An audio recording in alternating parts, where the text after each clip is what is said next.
Hey guys, welcome back to the channel. In today's presentation, we are going to learn about a very important topic, that is analyzing your audience. Now, the topic itself can give an introduction about what the presentation is going to be, but I will take the privilege to explain it anyway. In a communication process, when you are communicating to a larger audience, it's very important that you analyze your audience, because when you analyze your audience, you will be able to understand the variables which are at play during the communication process, and you can use those variables to effectively communicate your ideas to the population. That's essentially what analyze your audience does do. So before that, let me introduce myself. My name is Sai Krishna. I'm currently a student pursuing data science bachelor's degree at IIR. Now, what are the objectives of today's presentation? That is introduction, then public communication, and then audience analysis. So let's start with introduction. Communication is the act of giving, receiving, and sharing information. In other words, talking or writing and listening or reading. Good communicators listen carefully, speak or write clearly, and respect different opinions. Next, public communication.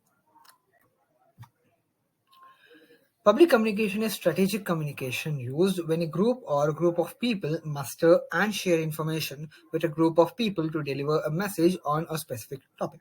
It is one of the crucial forms of communication usually done for a specific purpose. The information can come from private, government, political parties, academic courses, and many more. In simple terms, the activity of sharing information with the public can be understood as public communication. So, what is the importance of public communication? The importance of public communication is extreme and effective in the public arena.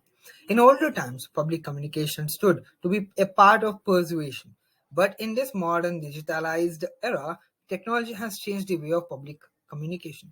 While talking about political parties, persuasion are a part of it to get the support of the public. From professional events to business and research events, public speaking plays one of the major roles in public relations. Is to connecting and converting groups of people. Some of the areas why you should master it are reasons, not areas. My bad. So, what are the reasons? Winning over public. A critical skill in the arena of public relations is persuading and winning over the crowd. When a speaker speaks with poise and with all the knowledge bestowed in the speech, the public likes to listen to the speeches. It is pretty compelling. Public speaking skills have to be strong to win over the crowd.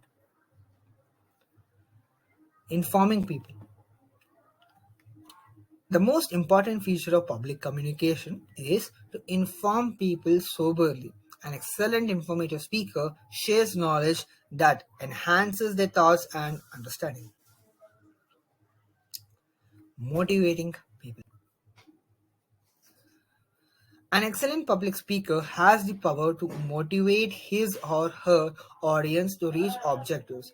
Leaders who can inspire lives and make the audience move with their words are very great speakers. No doubt, knowledge is one of the crucial factors, but connecting emotionally and arousing passion for motivating is looked after in public communication.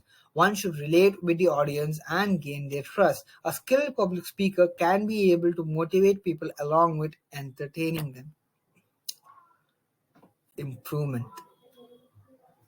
For being an improved public speaker, you need to follow a comprehensive process that top public speakers suggest. Speaking in public is a skill that one can only master by practicing it hard. By preparing effectively, even those who do not have the natural ability to address the public can do it effectively. It is one of the key skills for marketing, advertising, management, education, public welfare, politics, etc. Some of the easy steps that you need to follow for preparing for your public speaking sessions are: analyze your audience. Overcome your fear of speaking by trying shorter speeches first. Opt for a familiar location to practice your speech, mostly in front of a mirror, knowing your topic well, and opt for a topic you are passionate about.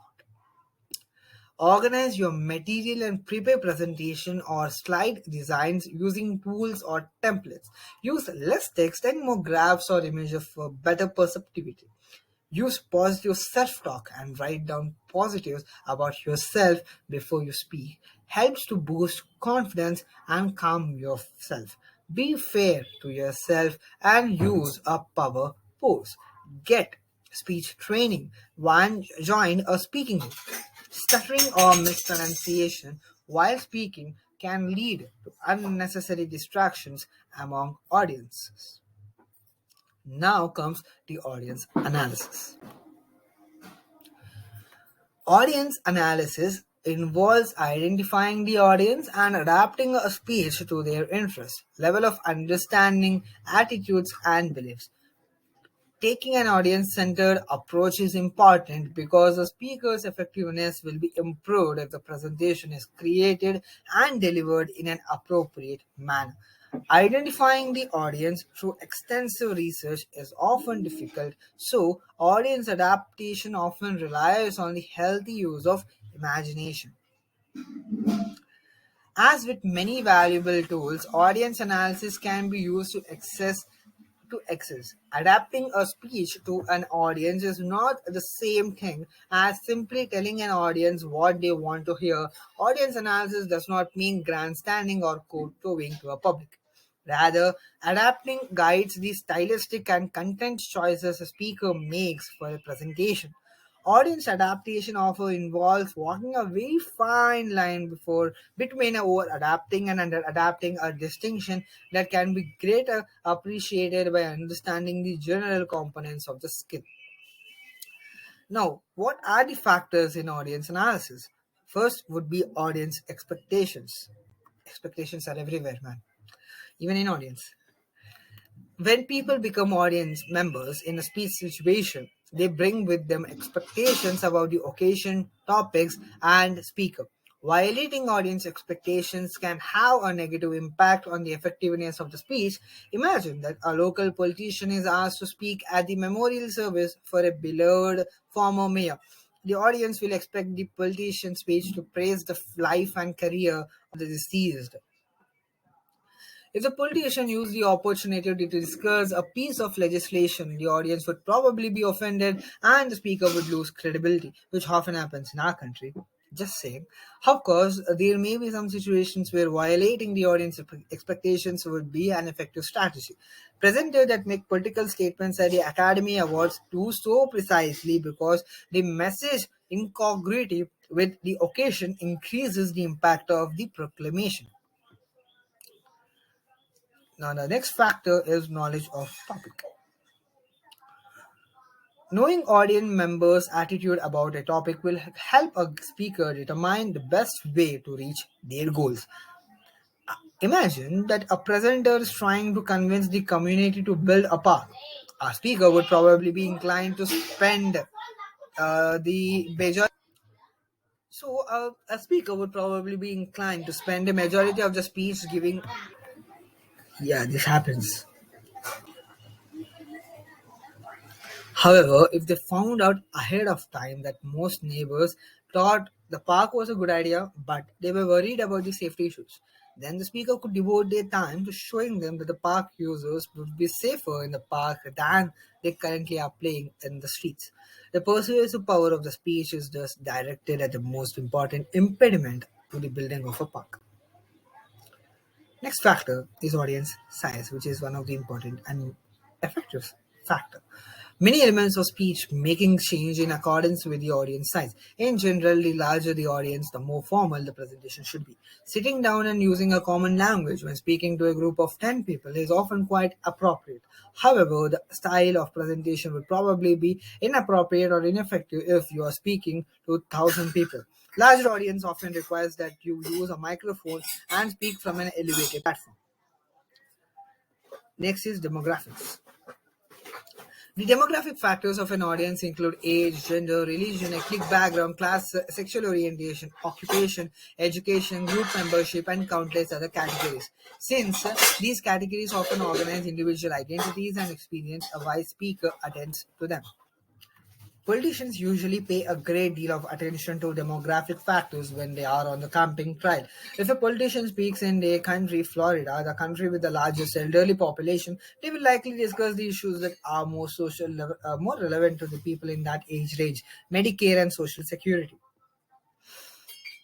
Communicators must be careful about stereotyping an audience based on demographic information. Individuals are always more complicated than a simplistic identity category. Also, be careful not to pander exclusively to interest based on demographics. For example, the elderly certain are concerned with political issues beyond Social Security and Medicare. Using demographic factors to guide speech making does not mean changing the goal of the speech for every different audience. Rather, consider what pieces of information or types of evidences will be most important for members of different demographic groups. The next factor is setting, that is, the environment.